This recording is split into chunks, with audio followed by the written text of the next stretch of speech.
है ना, bitwise right shift operator. दो प्रकार के होते हैं, लेफ्ट शिफ्ट और राइट शिफ्ट। इस तरह का सिंबल आए जब ये कॉर्नर इस साइड हो तो मतलब राइट शिफ्ट हो रहे हैं, ठीक है। अब देखिए क्वेश्चन ये है कि 20 डबल बार ये ग्रेटर देन 1 अर्थात बिटवाइज राइट शिफ्ट 1 का मान कितना होगा, ठीक है। तो इसका मान होगा 10। कैसे होगा ये लगाना, ठीक है। ये से 20 बिटवाइज राइट शिफ्ट 2, इसका मान क्या होगा, तो इसका मान होगा 5। बिटवाइज राइट शिफ्ट 3, इसका मान कितना होगा, फाइनल आंसर जो एमसीक्यू में आता है उसका मान होता है 2। क्लियर है। अब कैसे भाई, 20 में 3 को भाग देते या जो भी कैलकुलेशन करे, 2 तो आता नहीं, 2 का कैलकुलेशन करते तो आता नहीं 5, 1 का कैलकुलेशन करते 10 नहीं आता, तो फिर आता कैसे। आने के लिए क्या करना पड़ता है हमको, सबसे पहले इसको कन्वर्ट करना पड़ता है बाइनरी में, है ना। तो 20 का बाइनरी ये है, कैसे निकालते हैं, चलिए देख लेते हैं उसको।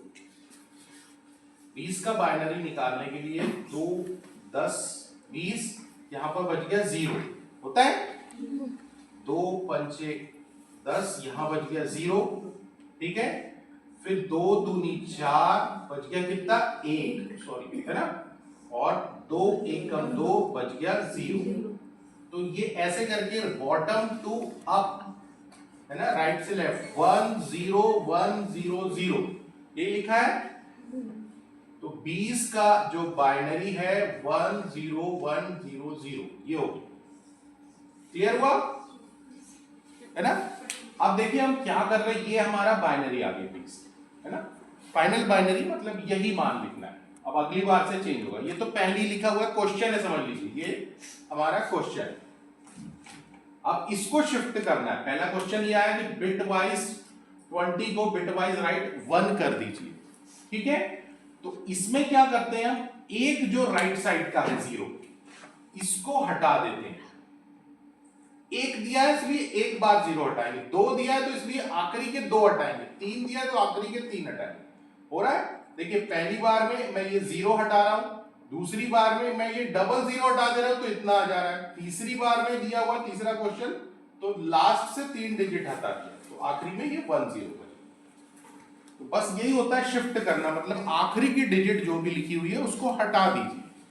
तो जब 1 है तो 0 हटा दिया लास्ट वाले ने, एक संख्या हटा दिया, 2 है तो 2 संख्या था 2 0 हटा दिया, और 3 है तो 3 संख्या यानी 0 0 1 ये तीनों हटा दिया।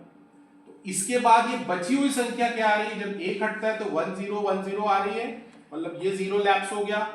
फिर 2 हट रहा है तो 1 0 1 आ रही है, मतलब ये डबल 0 हटते हैं तो 1 0 1 आता है, और ये फाइनली 1 0 आता है 1 0, ये तीनों हट जाते हैं। तो कुल मिला के ये फाइनल बाइनरी इतनी निकल गया, ठीक है। अब ये तो आया है बाइनरी में, हमको ऑप्शन में ये नहीं आते, हमको आते डेसिमल में। तो इसको आप कन्वर्ट कर दीजिए डेसिमल में कि इसका मान क्या होगा, इसका मान क्या होगा और इसका मान क्या होगा, बस यही आपका आंसर है। इसको कैसे कन्वर्ट करते हैं ये भी हमने देखा है, चलो देख लेते हैं। इसको देख लें, इसको देख लें, किसी एक को देख लेते हैं, आपको समझ जाएगा। डेसिमल टू बाइनरी सीख लिया हमने, अब बाइनरी टू डेसिमल 1 0, ये इसको देख रहे हैं ना, इसका मान 10 कैसे होता है 1 0 1 0, है ना। तो हम क्या करते हैं, ये 4 डिजिट है मान के चलिए, तो उसमें 2 की पावर 0 से मल्टीप्लाई करते हैं और जो भी डिजिट है उसका मल्टीप्लाई कर देते हैं और फिर प्लस करते चलते हैं, फिर ये 2 की पावर 1 से मल्टीप्लाई और जो भी डिजिट है उससे मल्टीप्लाई प्लस 2 की पावर 2 इंटू 0, ये वाला 0 से मल्टीप्लाई, फिर 2 की पावर 3, एक एक बढ़ता जा रहा है 0 1 2 3 इंटू 1, और ये सबको जोड़ दीजिए। तो देखिए किसी भी संख्या में 0 की पावर है मतलब उसका मान होता है 1, तो 1 इंटू 0 जो भी आएगा देख लेंगे अगली स्टेप में। 2 की पावर 1 बराबर 2, 2 की पावर 2 बराबर 4 इंटू 0 प्लस 2 की पावर 3 बराबर 8 इंटू 1। अब इसको कैलकुलेट कर दीजिए, 0 में किसी का मल्टीप्लाई होगा 0, 2 एकम 2, 0 में किसी का मल्टीप्लाई होगा तो 0 होगा, 8 में 1 का मल्टीप्लाई 8, 8 और 2 10। ये फाइनली आ गया आपका डेसिमल। तो 1010 का डेसिमल ये हो गया।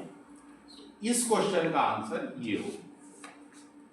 इसी तरह से इसका आंसर ये हो जाएगा। फाइनली बाइनरी में तो ये निकलेगा, लेकिन डेसिमल में ये आ जाएगा। उसी तरह से बाइनरी में ये, डेसिमल में। तो ये हो जाते हैं आपके राइट शिफ्ट ऑपरेटर। जब आप कोडिंग में करते हैं तो डायरेक्ट आंसर आता है, डायरेक्ट आता है, लेकिन कैसे?